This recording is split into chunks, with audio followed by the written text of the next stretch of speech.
الحمد للہ وکفا وسلام علی عبادہ الذین اصطفى اما بعد فاعوذ باللہ من الشیطان الرجیم بسم اللہ الرحمن الرحیم ادعونی استجب لکم سبحان ربک رب العزۃ عما یصفون وسلام علی المرسلین والحمد للہ رب العالمین اللہم صل علی سیدنا محمد وعلی آل سیدنا محمد وبارک وسلم اللهم صل على سيدنا محمد وعلى آل سيدنا محمد وبارك وسلم اللهم صل على سيدنا محمد وعلى آل سيدنا محمد وبارك وسلم۔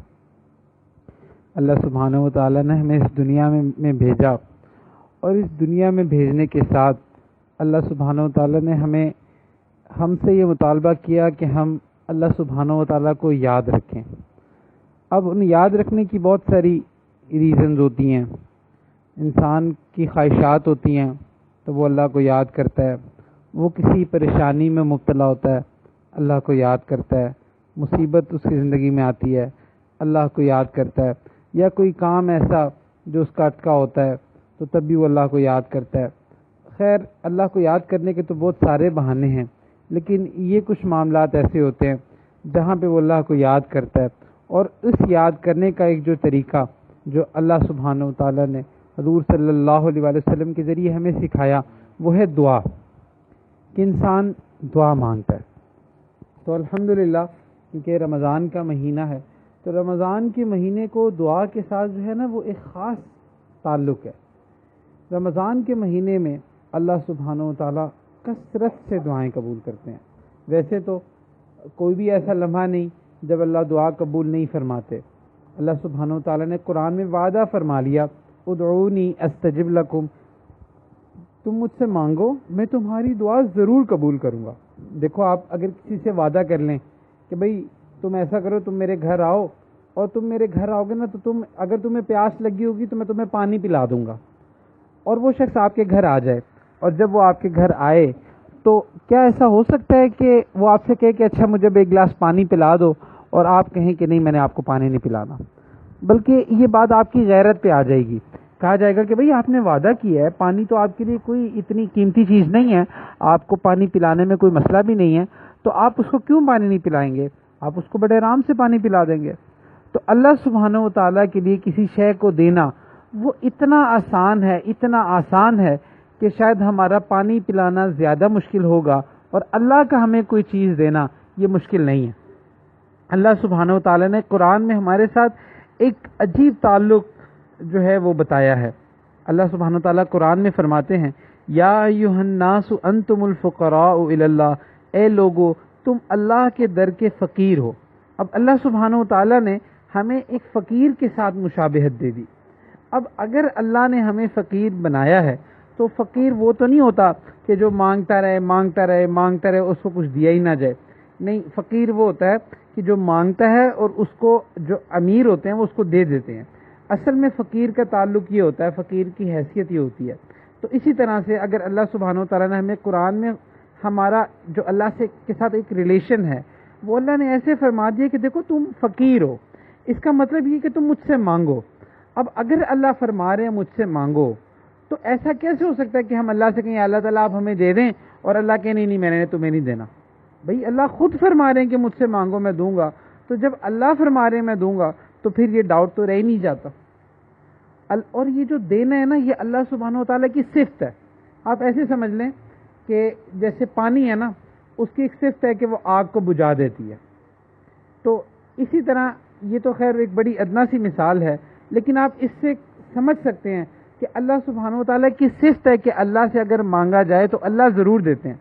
آپ نے دنیا میں ایسے لوگ دیکھے ہوں گے جو بڑے سخی ہوتے ہیں، ان سے اگر کوئی چیز مانگ لی جائے نا تو ان کے لیے انکار کرنا ناممکن ہو جاتا ہے، وہ انکار نہیں کر پاتے، وہ کہتے ہیں بھئی اس نے ہم سے مانگ لی ہے تو وہ ضرور دے دیتے ہیں، بڑے فیاض ہوتے ہیں وہ۔ تو دیکھو اللہ سبحانہ و تعالیٰ تو سب سے زیادہ سخی ہیں، اللہ نے تو یہ صفت بنائی ہے، تو اس لیے اللہ سبحانہ و تعالیٰ کیوں نہیں دیں گے؟ اور پھر آپ یہ دیکھیں کہ اللہ سبحانہ و تعالیٰ مسلمانوں کو بھی دیتے ہیں اور کافروں کو بھی دیتے ہیں۔ دیکھو اگر اللہ سبحانہ و تعالیٰ کافروں کو دے سکتے ہیں جو کہ بتوں کے سامنے گر رہے ہوتے ہیں، اور شرک بھی کر رہے ہوتے ہیں، لیکن اللہ ان کی بھی پریشانیاں اللہ حل کر رہے ہوتے ہیں، اللہ ان کو بھی دے رہے ہوتے ہیں۔ تو جب اللہ ان کو دے سکتے ہیں تو جو لوگ لا الہ الا اللہ محمد رسول اللہ پڑھتے ہیں تو کیا اللہ ان کو نہیں دیں گے؟ اللہ ان کو بھی دیں گے۔ تو اس لیے اللہ سے جو بھی مانگا جائے وہ اللہ سبحانہ وتعالیٰ ضرور عطا فرماتے ہیں۔ اچھا، پھر دعا کے ساتھ نا ایک بڑا خوبصورت معاملہ ہے، وہ یہ کہ دعا جو ہے نا وہ رد نہیں ہوتی، وہ کسی نہ کسی طور پہ قبول ہوتی ہی ہوتی ہے۔ حدیث شریف میں جو مضمون آیا ہے وہ یہ کہ جس کا مفہوم ہے کہ دعا کے قبول ہونے کی 3 شرائط ہیں۔ پہلی کہ آپ جو اللہ سے مانگو اللہ وہی آپ کو دے دیں۔ اس کا مطلب آپ نے اللہ سے، مثال کے طور پہ آپ نے اللہ سبحانہ وتعالیٰ سے کہا کہ اللہ مجھے 10,000 روپے دے دیں، اللہ سبحانہ وتعالیٰ آپ کو 10,000 دے دیں گے۔ یہ تو ایک معاملہ ہو گیا کہ آپ نے جو دعا مانگی جیسے مانگی ویسے ہی قبول ہوگی۔ اور پھر ایک اور صفت ہے، یہ جو درجہ ہے نا یہ سب سے ادنا درجہ ہے، دا لوئسٹ لیول، کہ آپ جو مانگو وہ آپ کو ایز اٹ از مل جائے، یہ لوئسٹ لیول ہے۔ اس سے بہتر لیول کیا ہوتا ہے؟ اس سے بہتر یہ ہوتا ہے کہ آپ اللہ سے دعا مانگتے ہو، آپ کی دعا ایز اٹ از تو قبول نہیں ہوتی، لیکن کوئی پریشانی، کوئی مصیبت آپ کی لائف میں ایسی آنی ہوتی ہے، اللہ سبحانہ وتعالیٰ آپ کی اس دعا کی برکت سے وہ پریشانی آپ پہ سے ٹال دیتے ہیں۔ مثال کے طور پہ وہی شخص جس نے مانگا تھا کہ اللہ مجھے 10,000 روپے دے دیں، اللہ سبحانہ وتعالیٰ ہو سکتا ہے اس کو 10,000 روپے تو نہ دیں، لیکن ہو سکتا ہے اس کی لائف میں کوئی ایسی پریشانی، ایسی بیماری، ایسا حادثہ، ایسا ایکسیڈنٹ، ایسا کچھ معاملہ آنا ہوتا جو شاید اس کے 10 لاکھ لگوا دیتا، تو اللہ سبحانہ وتعالیٰ اس کو ٹال دیں گے۔ تو دیکھیں یہ بھی اس سے بہتر معاملہ ہو گیا۔ اکثر آپ کی لائف میں ہوتا ہے نا، انسان کبھی کبھی بال کسی حادثے سے بچتا ہے، بال کسی ایکسیڈنٹ سے بچتا ہے، بال کسی غلط فیصلے سے بچ جاتا ہے، تو یہ وہ آپ کی دعا ہوتی ہے جو آپ نے اللہ سے مانگی ہوتی ہے، اور وہ ایز اٹ از قبول نہیں ہوتی، لیکن اللہ سبحانہ وتعالیٰ اس کو کسی نہ کسی صورت میں قبول فرما لیتے ہیں۔ اور جو تیسرا لیول ہے وہ یہ ہے کہ آپ جو دعا مانگیں گے وہ آپ کی دنیا میں قبول نہیں ہوگی، لیکن اللہ سبحانہ وتعالیٰ آخرت کے لیے ذخیرہ فرما دیں گے۔ جب قیامت والے دن وہ ایک شخص جائے گا، وہ دیکھے گا میری اتنی نیکیاں، وہ کہے گا یا اللہ یہ نیکیاں تو میں نے کی نہیں تھی، یہ میرے کھاتے میں کہاں سے آ گئیں؟ تو اللہ سبحانہ وتعالیٰ فرمائیں گے، جس کا مفہوم ہے کہ یہ وہ تمہاری دعائیں ہیں جو تم دنیا میں ہم سے مانگا کرتے تھے اور ہم نے وہ دنیا میں قبول نہیں کی۔ اچھا، پھر وہ شخص ان نیکیوں کو دیکھ کے کہے گا کہ کاش میری کوئی دعا دنیا میں قبول ہی نہ ہوئی ہوتی۔ اللہ اکبر۔ تو یہ سب سے ہائیسٹ لیول ہوتا ہے۔ تو دیکھیں دعا جو ہے نا وہ قبول ہوتی ہی ہوتی ہے۔ اب کون سی دعا قبول نہیں ہوتی ہے، ہم کہاں مسٹیکس کرتے ہیں؟ ایک تو یہ کہ دعا وہ قبول نہیں ہوتی جس کے بارے میں انسان یہ گمان رکھے کہ یا یہ کہے کہ میری فلاں دعا تو قبول ہی نہیں ہوئی، یا کوئی شخص یہ کہے کہ میری وہ دعا تو قبول ہی نہیں ہوئی۔ تو جب انسان یہ گمان رکھتا ہے اللہ سبحانہ وتعالیٰ سے تو پھر اس کی دعا قبول نہیں ہوتی۔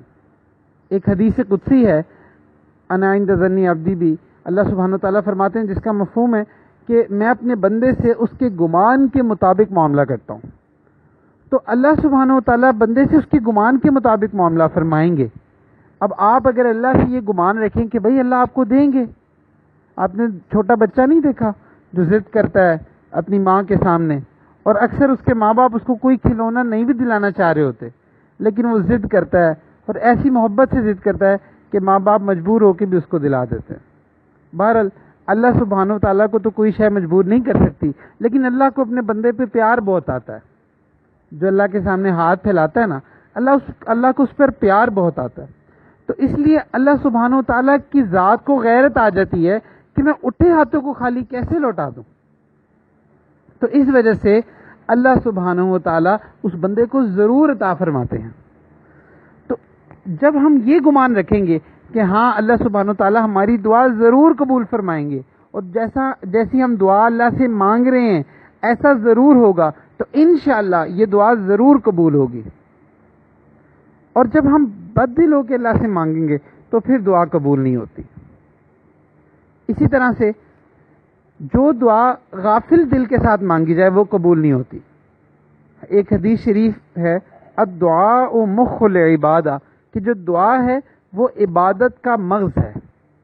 اس کا مطلب یہ کہ کرکس ہے. دعا ایسی عبادت ہے کہ جو غافل دل کے ساتھ ہو ہی نہیں سکتی. دعا کے لیے آپ کو اللہ سبحانہ و تعالیٰ کی طرف متوجہ ہونا پڑتا ہے. تو غافل دل کی دعا قبول نہیں ہوتی. تو اس لیے دعا جب بھی مانگے متوجہ ہو کے مانگے. دیکھیں نا، آپ جب کسی بڑے کو اپلیکیشن لکھ رہے ہوتے ہیں، لیٹ سے آپ کو پرائم منسٹر کی طرف سے ایک آپشن ملے کہ آپ اپنی اپلیکیشن لکھیں اور جو بھی آپ کے مسائل ہیں آپ اس پہ لکھیں تو ہم آپ کے تمام مسائل کو حل کر دیں گے. تو آپ جو اپلیکیشن لکھیں گے نا وہ بڑی سوچ سمجھ کے لکھیں گے. آپ غافل دل کے ساتھ اپلیکیشن نہیں لکھیں گے. آپ انتہائی غور و فکر کے ساتھ اپلیکیشن لکھیں گے. الفاظ کا چناؤ بڑا اچھا ہوگا. شروع میں آپ جو ہے نا وہ بڑی تعریفیں بھی کریں گے پرائم منسٹر کی، اور پھر اس طرح سے آپ اپنے ورڈز چوز کریں گے اور پھر آپ لکھیں گے. اسی طرح جب اللہ سبحانہ و تعالیٰ کی بارگاہ میں مانگنا ہوتا ہے تو اس کے بھی آداب ہوتے ہیں. ہم لوگ مسٹیک یہ کرتے ہیں کہ جب ہم دعا مانگ رہے ہوتے ہیں تو ہم اللہ سبحانہ و تعالیٰ کو نا آرڈرز دے رہے ہوتے ہیں. ایک بات یاد رکھیں، دعا پڑھی نہیں جاتی، دعا مانگی جاتی ہے. مانگنا اور پڑھنا اس میں بہت فرق ہے. اگر آپ نے مانگنے کی کیفیت کو سمجھنا ہے تو آپ دیکھیں کہ اکثر وہ کچھ فقیر ہوتے ہیں نا کہ آپ کا دل کر رہا ہوتا ہے کہ یار میں نے نہیں دینا، میں نے ان کو کچھ نہیں دینا، لیکن وہ ایسا چہرہ بنا کے آپ کے سامنے آتے ہیں اور ایسے ہاتھ پھیلاتے ہیں کہ نہ چاہتے ہوئے بھی آپ ان کو دے دیتے ہیں. تو اسی طرح یہ ہم جب اللہ سبحانہ و تعالیٰ سے مانگیں تو ہمیں بھی چاہیے کہ ہم اپنے دل کو ایسے اللہ کی طرف متوجہ رکھیں اور ایسے گریہ ازاری کے ساتھ مانگیں. اللہ سبحانہ و تعالیٰ کو یہ پسند ہے کہ بندہ اللہ سے مانگے. اصل میں ہم اللہ سبحانہ و تعالیٰ کو نا دنیا کے لوگوں کی طرح جج کر رہے ہوتے ہیں. دنیا میں تو آپ کسی سے ایک چیز مانگیں تو وہ ایک دفعہ دے دے گا، دوسری دفعہ مانگیں پھر دے دے گا، تیسری دفعہ مانگیں شاید پھر دے دے، چوتھی دفعہ مانگیں گے نا تو وہ کہے گا کیا مجھ سے مانگتا ہی رہتا ہے، پانچویں دفعہ مانگیں تو شاید کرنی بھی کترا جائے. لیکن اللہ سبحانہ و تعالیٰ کے ساتھ مانگنے کا معاملہ جو ہے نا وہ الٹ ہے. آپ اللہ سے جتنی دفعہ مانگتے ہیں اللہ سبحانہ و تعالیٰ نہ صرف آپ کو دیتے ہیں بلکہ بار بار مانگنے والے کو اللہ اپنا ولی بنا لیتے ہیں. ایک دفعہ میں اپنے شیخ حضرت جی ڈاکٹر صاحب دامت برکاتہم العالیہ کے پاس بیٹھا تھا تو حضرت فرما رہے تھے کہ جتنے اللہ کے ولی ہوتے ہیں نا ان کی تمام عبادات میں جو عبادت سب سے زیادہ بڑھی ہوئی ہوتی ہے نا وہ دعا ہوتی ہے. یہ دعا بہت مانگتے ہیں. تو اس لیے دعا جو ہے وہ کثرت سے مانگنی چاہیے. پھر دیکھیں اللہ سبحانہ و تعالیٰ خود فریاد کر رہے ہوتے ہیں، فریاد نہیں، اللہ سبحانہ و تعالیٰ خود یہ فرما رہے ہوتے ہیں کہ ہے کوئی بندہ جو مجھ سے رزق مانگے میں اس کو رزق دوں، ہے کوئی بندہ کہ مجھ سے کچھ مانگے میں اس کو دوں، کہ کوئی مجھ سے اپنی مصیبت کے بارے میں سوال کرے میں اس کی مصیبت کو ٹال دوں. جب اللہ خود آپ سے پوچھ رہے ہیں کہ ہے کوئی مانگنے والا تو جب آپ اللہ سے مانگیں گے تو کیا اللہ تعالیٰ آپ کو نہیں دیں گے؟ اللہ ضرور دیں گے. پھر شیطان جو ہے نا یہ ہمارے دل میں عجیب عجیب خیالات ڈالتا ہے. یہ ڈالتا ہے کہ دیکھو تم تو اتنے گناہگار ہو، تمہاری تو دعا قبول ہی نہیں ہونی. یہ شیطان کا دھوکہ ہے. دیکھیں اللہ سبحانہ و تعالیٰ نے شیطان کی بھی دعائیں قبول کی تھی. جب اللہ سبحانہ و تعالیٰ فل جلال میں تھے اینڈ دا فیمس کنورسیشن جب ہو رہی تھی شیطان کے اور اللہ سبحانہ و تعالیٰ کے درمیان، تو اس نے جو جو مانگا اللہ نے اس کو سب کچھ دیا. تو اللہ شیطان کو دے سکتے ہیں تو اللہ آپ کو اور مجھے نہیں دیں گے؟ اللہ سبحانہ و تعالیٰ نے تو فرعون کی بھی دعا قبول کی تھی. تو اللہ تعالیٰ جب فرعون کی دعا قبول کر سکتے ہیں تو آپ کی اور میری نہیں کریں گے؟ وہ تو انا ربکم الاعلیٰ کہتا تھا، نعوذ باللہ، that I am the greatest lord, اور آپ تو سبحان رب الاعلیٰ کہتے ہیں. تو کیا اللہ آپ کی دعا قبول نہیں کریں گے؟ حضرت عمر رضی اللہ عنہ فرمایا کرتے تھے کہ ہمیں یہ فکر نہیں ہے کہ ہماری دعائیں قبول نہیں ہوں گی، ہمیں یہ فکر ہے کہ پتہ نہیں ہمیں مانگنے کی توفیق ملے گی یا نہیں ملے گی. تو اصل چیز جو ہے نا وہ مانگنے کی توفیق ہے. جب اللہ سبحانہ و تعالیٰ نے آپ کو توفیق دے دی ہے نا اس کا مطلب کہ اللہ دینا چاہتے ہیں. اگر اللہ دینا ہی نہ چاہتے ہوتے تو اللہ سبحانہ و تعالیٰ آپ کو توفیق ہی نہ دیتے. آپ اس کی مثال ایسے سمجھیں نا کہ اگر گورنمنٹ کسی ریلیف کا اعلان کرے، گورنمنٹ کوئی ریلیف دینا چاہے تو گورنمنٹ کہتی ہے کہ بھئی اپنا ڈیٹا جو ہے نا آپ ہمیں سبمٹ کروائیں. تو پھر ہم اس کو جو ڈیٹا سبمٹ کروائیں گے اور جو ہمارے جو ہم نے کرائٹیریا رکھا ہے اس کے مطابق ڈیٹا ہوگا تو ہم اس کو کوئی شے دیں گے. اگر گورنمنٹ یہ پالیسی اناؤنس کرتی ہے اس کا مطلب یہ کہ گورنمنٹ دینا چاہتی ہے. تو آپ اسی طرح سے سمجھیں کہ جب اللہ سبحانہ و تعالیٰ نے آپ کو توفیق دے دی ہاتھ اٹھانے کی، اس کا مطلب کہ اللہ دینا چاہتے ہیں. آپ اپنی مرضی سے تو ہاتھ نہیں اٹھا سکتے. تو اس لیے جب آپ کو دعا مانگنے کی توفیق مل گئی، سمجھ لیں کہ اب اللہ سبحانہ و تعالیٰ وہ ضرور قبول فرما لیں گے انشاءاللہ. تو جب بھی اللہ سے مانگیں، مانگنے کی کیفیت ہونی چاہیے. پھر ایک اور چیز کہ جب ہم اللہ سبحانہ و تعالیٰ سے مانگتے ہیں نا تو مانگتے ہوئے شرم نہیں کھانی چاہیے. اللہ سبحانہ و تعالیٰ سے سب کچھ مانگیں. وہ کہتے ہیں نا لاڈو بھی مانگیں، راڈو بھی مانگیں، پراڈو بھی مانگیں. تو اللہ سے سب کچھ مانگیں، دنیا بھی مانگیں، آخرت بھی مانگیں. اکثر لوگ کنفیوز ہوتے ہیں کہ بھئی اللہ سے ہم بس آخرت ہی آخرت مانگتے رہے. نہیں، اللہ سے دنیا بھی مانگیں، دنیا کے بھی وہی اللہ ہیں. اور دعا ایک ایسی چیز ہے جو خالص دنیا کے لیے بھی کی جائے تو یہ بھی عبادت ہوتی ہے. تو دعا ایک مستقل عبادت ہے. اور جو بندہ دعا نہیں مانگ سکتا نا، اس کو اسپرچویلٹی میں ہمارے شیخ فرماتے ہیں کہ اس کی مثال ایسے ہے جیسے اس کو 4th گریڈ کا کینسر ہے. تو اس لیے دعا جو ہے اس کے ذریعے اللہ کا تعلق بنتا ہے. جب آپ چھوٹی چھوٹی چیزوں میں اللہ سے مانگتے ہیں، اللہ سے مانگتے ہیں، تو آپ کا اللہ سے تعلق بن جاتا ہے. پھر ایک اور بات یاد رکھیں کہ دعا سے آپ کو وہ نعمتیں مل جاتی ہیں جو آپ کو بائی رول نہیں ملنی ہوتی. اس کی مثال ایسے ہے کہ لیٹ سے آپ کو کسی ایک جگہ سے اگر آپ نے کوئی کام کروانا تھا تو وہاں پہ لمبی لائن لگی تھی. اب بائی رول تو یہ تھا کہ آپ اس لائن میں لگتے اور اینڈ پہ جب آپ کی باری آتی تو پھر آپ کی عرض سنی جاتی. اور ایک یہ ہے کہ بھئی جس لائن میں آپ کھڑے ہیں نا وہاں پہ آپ کا کوئی تعلق والا لگا ہوا ہے، کوئی بڑا افسر، کوئی بڑا وہاں پہ آنر جو ہے نا وہ آپ کا جاننے والا ہے. تو وہ کہتا ہے کہ بھئی آپ ایسا کرو، میرا ریفرنس دو، تو آپ کو لائن میں بھی نہیں کھڑا ہونا پڑے گا اور آپ کے سارے کام ہو جائیں گے. تو اس کا مطلب کہ یہ آپ کو ضابطے سے نہیں ملا، یہ آپ کو رابطے سے ملا.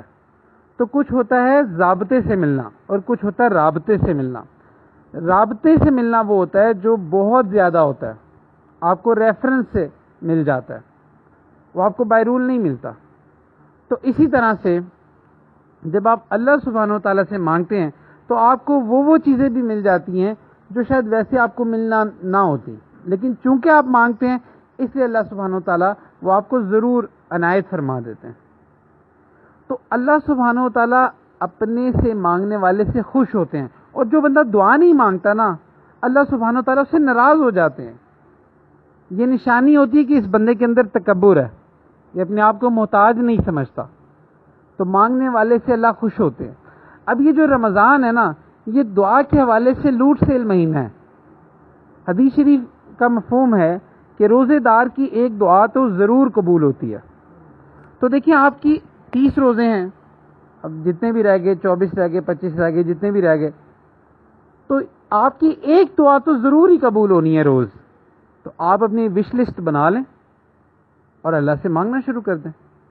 پھر اس رمضان میں ویسے تو ہر وقت ہی دعا قبول ہوتی ہے، لیکن کچھ اوقات ایسے ہیں کہ جب دعا خصوصاً قبول ہوتی ہے. جیسے مثال کے طور پہ سحری ختم ہونے سے جو 15-20 منٹ پہلے سے لے کے سحری ختم ہونے تک کا جو وقت ہوتا ہے، اس میں وہ میرے شیخ فرما رہے تھے کہ اس میں بیٹا بازار بہت گرم ہوتا ہے، تو اس میں بہت دعائیں قبول ہوتی ہیں. حدیث شریف میں بھی آتا ہے رات کا جو آخری پہر ہے تہجد کا وقت ہے. تو آج کل تو تہجد بھی آسان ہوئی ہوئی ہے، تو اللہ سے مانگیں، کھل کے مانگیں. کیا آپ کی زندگی میں خواہشات نہیں ہیں؟ کیا آپ اپنی زندگی میں بہت کچھ کرنا نہیں چاہتے؟ کیا آپ رزق کے لیے پریشان نہیں ہیں؟ آپ کی ساری سٹرگل جو ہے وہ رزق کے لیے ہے، عزت کے لیے ہے، دنیا کے لیے ہے، عافیت کے لیے ہے، بیماریوں سے بچنے کے لیے ہے. کیا کچھ نہیں آپ کو چاہیے؟ آپ کو تو سب کچھ چاہیے. تو دیکھو جو بھی چاہیے یہ رمضان موقع ہے مانگنے کا. تو اس لیے ایک یہ ٹائم بہت امپورٹنٹ ہے. اور دوسرا ٹائم افطاری سے پہلے، وہی افطاری سے کوئی 10-15-20 منٹ پہلے. اکثر ہمارے گھروں کی جو خواتین ہیں نا وہ اس معاملے میں بڑی کوتاہی کرتی ہیں. وہ سارے کام کر رہی ہوتی ہیں اور اینڈ تک کرتی رہتی ہیں. جبکہ ہونا یہ چاہیے کہ بھئی جو کچن کے کام، جو سارے کام آپ نے سٹارٹ کرنے ہیں، آپ وہ کوئی کچھ دیر پہلے سٹارٹ کر دیں، تاکہ افطاری سے 10 15 20 منٹ پہلے جو ہے وہ آپ فارغ ہو کے بیٹھ جائیں۔ اکثر پیرنٹس جو ہیں وہ اپنے بچوں کے رشتوں کے لیے پریشان ہوتے ہیں، اکثر لڑکے جو ہیں وہ اپنے کاروبار، اپنی جاب کے لیے پریشان ہوتے ہیں، اسٹوڈنٹس جو ہیں وہ پڑھائی کے لیے پریشان ہوتے ہیں، اور آج کل تو ویسے بھی آن لائن سسٹم سارا سٹارٹ ہوا ہوا ہے، تو اسائنمنٹ پہ اسائنمنٹ مل رہی ہیں، بچے اس کے لیے پریشان ہوئے ہوتے ہیں، اور پھر اس طرح سے اور کتنی پریشانیاں ہوتی ہیں، کسی کو کوئی مسئلہ، کسی کو کوئی مسئلہ، تو بھئی یہ ساری پریشانیاں اللہ سننے کے لیے بیٹھے ہیں، دربار کھلا ہوا ہے، مانگیے اللہ سے جتنا مانگ سکتے ہیں۔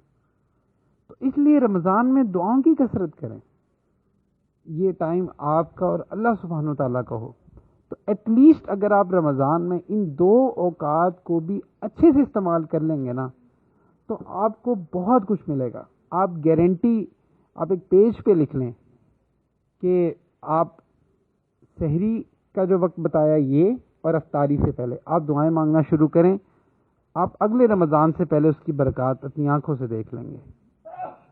تو اللہ سبحانہ و تعالیٰ ضرور قبول فرماتے ہیں، انسان مانگنے والا تو ہو۔ وہ ایک شعر ہے نا، ہم تو مائل بکرم ہیں، کوئی سائل ہی نہیں، راہ دکھلائیں کسے، راہ روے منزل ہی نہیں۔ تو اللہ سبحانہ و تعالیٰ تو دینے کے لیے بیٹھے ہیں، بندہ نہیں مانگ رہا۔ مانگنا شروع کریں۔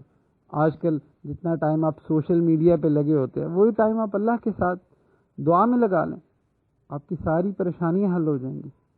تو دعا کی عادت ڈالیں، اور اس کے علاوہ کچھ اوقات ایسے ہوتے ہیں جس میں دعائیں قبول ہوتی ہیں۔ فرض نماز کے بعد بھی دعا قبول ہوتی ہے، اذان کے بعد بھی دعا قبول ہوتی ہے، پھر بارش جب سٹارٹ ہوتی ہے تو پہلے کے جو قطرے ہوتے ہیں اس دوران بھی دعا قبول ہوتی ہے۔ تو دعائیں مانگنے کی عادت ڈالیں، جتنی پریشانیاں ہیں رکھیں اللہ سبحانہ و تعالیٰ کے سامنے، پیش کریں اور مانگیں اللہ سے۔ دیکھیں آپ کی وہ پریشانیاں بھی دور ہوں گی، سب کچھ جو ہے نا، آپ کے مسائل بھی حل ہوں گے، اور آپ کی آخرت بھی بنے گی۔ تو دعا ایک ایسی عبادت ہے، اس کے 2 فائدے، دنیا کی بھی ساری چیزیں حل ہوں گی، اور آخرت میں بھی اللہ سبحانہ و تعالیٰ اجر عطا فرمائیں گے۔ تو اللہ سبحانہ و تعالیٰ سے دعا ہے کہ اللہ سبحانہ و تعالیٰ یہ اس رمضان میں اسپیشلی دعاؤں کو مانگنے کی ہمیں توفیق عطا فرمائے، اور اللہ سبحانہ و تعالیٰ کبھی ہم سے یہ دعا مانگنے کی توفیق نہ سلب کریں۔ اللہ سبحانہ و تعالیٰ ہمیں ہمیشہ اپنے در کا غلام بنائے رکھیں، اور ہمیشہ اپنے در سے لینے والا بنائے۔ ایک بات یاد رکھیں، جس کو اللہ سے مانگنے کی عادت ہو جاتی ہے نا، اللہ اس کو دوسروں کے سامنے نہیں جھکنے دیتے۔ یہ بڑی غیرت کی بات ہے۔ یہ ایسا ہی ہے کہ جیسے کوئی بچہ ہے نا، اس کا باپ اس کی ساری ذمہ داریاں پوری کرتا ہے، سب کچھ پورا کرتا ہے۔ اگر وہ بچہ اپنے پڑوسی کے پاس جائے اور وہاں جا کے کہے کہ جی مجھے جوتا لے دیں، مجھے جو ہے نا شوز چاہیے وہ لے دیں، تو جب اس کے باپ کو پتہ چلے گا نا، تو اس کے باپ کو بڑی غیرت آئی۔ اس کا باپ کہے گا کہ میں نے تجھے کس چیز کی کمی دی تھی، میں تجھے اتنا سب کچھ دے رہا تھا، تو میں تجھے یہ نہیں دے سکتا تھا، تو مجھ سے مانگتا، دوسرے سے کیوں مانگا تو نے؟ تو اس لیے اللہ سبحانہ و تعالیٰ کو بھی بڑی غیرت آتی ہے اگر بندہ کسی دوسرے سے مانگتا ہے۔ تو اس لیے اللہ سے مانگنے کی عادت ڈالیں، ہر وقت، ہر چیز، چھوٹی چیز ہو بڑی چیز ہو۔ وہ ایک لطیفہ ہے نا کہ ایک عرفات کے میدان میں ایک شخص جو ہے وہ دعا مانگ رہا تھا، تو اس نے کہا یا اللہ تعالیٰ مجھے 5 ارب ڈالر چاہیے۔ تو ساتھ والے نے کہا کہ بھائی اتنے؟ اس نے کہا بھائی آپ کیوں پریشان ہو رہے ہیں، اللہ سے مانگ رہا ہوں، آپ سے نہیں مانگ رہا۔ تو اس لیے آپ کھل کے مانگیں اللہ سے، جو مانگنا ہے مانگیں۔ اللہ سبحانہ و تعالیٰ نے آپ کو دینا ہے، اس لیے آپ کو توفیق دے رہے ہیں مانگنے کی۔ تو اللہ سبحانہ و تعالیٰ ہمیں مانگنے کی توفیق عطا فرمائے۔ وآخر